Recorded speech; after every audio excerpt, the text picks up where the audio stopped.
আমি আজ যেখানে দাঁড়িয়ে আছি এটা হচ্ছে সারিয়াকান্দি বাজার পয়েন্ট। আমাদের সারিয়াকান্দিতে শুধুমাত্র একটি হাট বা বাজার আছে। সেই হাটের মধ্যে এমন অবস্থা যে এখানে যারা ঢোকে তারা ঢুকে শুধু বলে যে আসলে এখানে কি কেউ নাই যে এই বাজারের অবস্থাটা দেখার জন্য।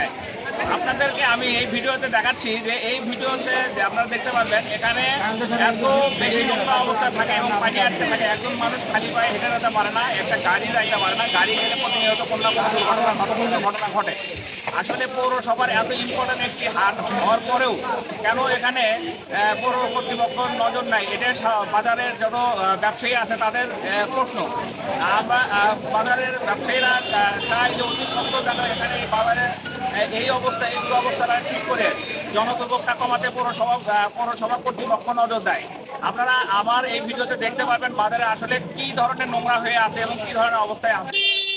যে বাজারটা আসলে অনেক সুন্দর একটা জায়গা, কিন্তু আসলে আমাদের এখানে আবর্জনা বা ময়লা পানি যাওয়ার ব্যবস্থা না থাকার কারণে অনেক মানুষ বাজারে আসে। ঈদের সঙ্গে নতুন নতুন লোকের আগমন হচ্ছে, কিন্তু আসলে এখানে প্রতিনিয়তই দুর্ঘটনা ঘটতেছে।